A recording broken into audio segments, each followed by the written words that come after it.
Games Workshop just announced a new edition of Warhammer The Old World. There was a few things they needed to fix, like the fact that infantry was utter dog shit, level 4 wizards were too powerful, and Pegasus Knights could pig the shit out of anything. It also didn't have problems, like the Frenzy Special rule, regeneration, poison, and Bestigors and Glores being good at charging. So in classic Games Workshop fashion, they fucked this over with the new 1.5 edition, and instead of fixing all of the problems, they created new ones. So now we're back to square one. The game is still broken and needs to be fucked yet again. It's almost as if Warhammer The Old World rules is like an info that just can't get satisfying, no matter how many times she gets backed. So, is it really a scandal? Whoever wrote the new errata went from one extreme to the other. They made all the shit units a bit too good, and all the good units are now completely fucking. Which would make you pretty mad if you just spent $290 on Bestigors just to find out they're now Worstigors. Here are 5 fucked up rule changes, and what they should have done instead. Fucked up rule number 1, charging. In a game like this, you'd think charging should give you an advantage, especially if you're charging a unit that is armed the same way you are, has similar stats to you. But no, not in Warhammer The Old World 1.5 edition, because now you are actually worse off if you charge. Take this for example. 2 infantry units, 20 models in each, 10 wide, weapon skill 3, strength 3, toughness 3. They all have hand weapons, shields and light armor, so with the new parry rule, another stupid addition, but we'll get to that in a sec. That means everyone will hit, wound, and armor save on 4+. Sounds pretty even, so you'd want to be the one to charge, right? Wrong! Only the first rank of infantry can attack when charging. You charge. Because everyone has a 50% chance of hitting, wounding, and saving, we'll split the dice rolls up 50-50, rounded up. You attack first, and with 10 attacks, you hit 5, wound 3, and they save 2, so you kill 1. They attack back with 19 attacks. They hit 10, wound 5, and you save 3, so they kill 2.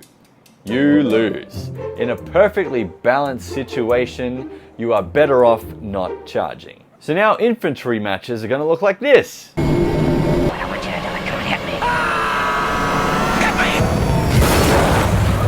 It'll be extremely rare to have 2 such identical blocks fighting. In reality, there will almost always be a disparity between the 2 units. Anything from fighting stats, weapons, armor, rules and points. I hear you, Nerdstone. When is that ever going to happen? But you see, this is how you determine balance in a game. By putting perfectly balanced situations against each other to see if it is perfectly balanced.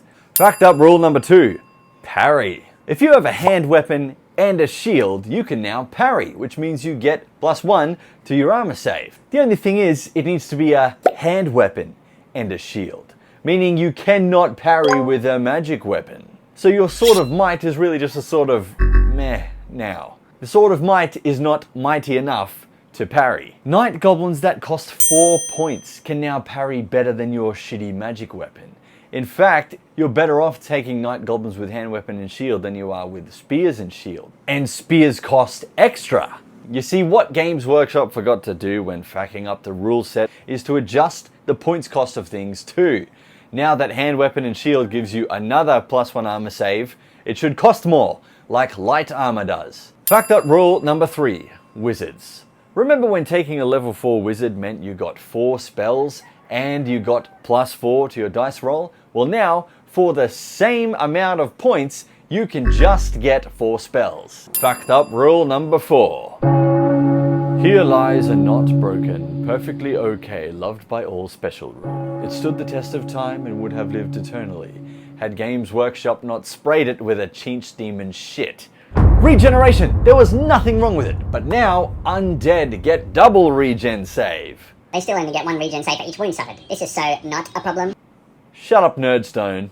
It's a 4th separate save you get after your regeneration save. Now there's barely any consequence for losing combat when you're undead because you get double regen, especially for Tomb Princes and Vampires with Indomitable. In the 1.3 FAQ, they actually said you don't get to regenerate your crumble wounds. They got it right that time. Why change it? Don't fix it if it's not broken, especially if you're fixing it is gonna break it. Fucked up rule number 5, poison. Everyone loved poison. It made Skaven, Lizardmen and Goblins okay, not OP.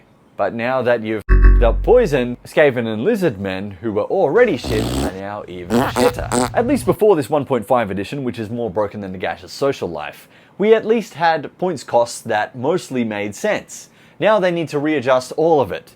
If you read the community article, you can tell that the guys who wrote these new rules didn't even playtest it. They were like, yeah, we heard people say infantry was bad, so we decided to make them the 5th god of chaos instead. They've relied on the community to playtest it. We are the guinea pigs, and even then they're only half listening to us. The other half is them just rolling a d6 to decide what the rest of the rules are and constantly rolling badly, because as you know, Warhammer the Old World is a dice game.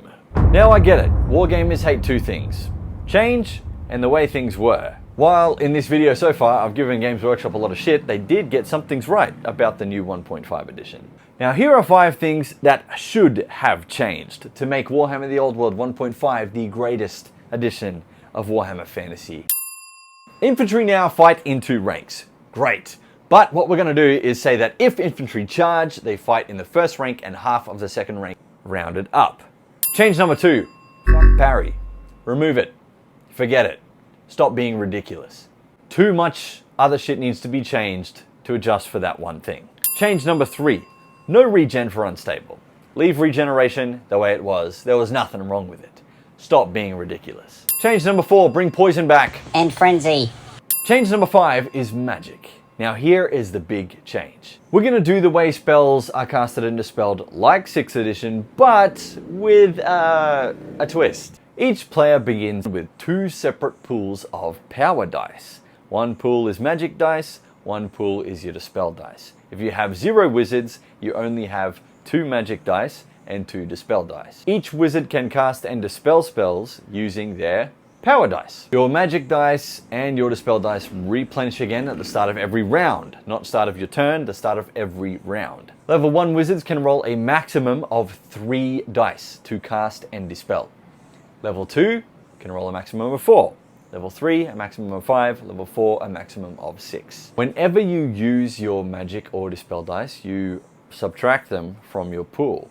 This adds a resource management mechanic into the game. For example, if you really need this one spell to go off, throw a heap of dice at it.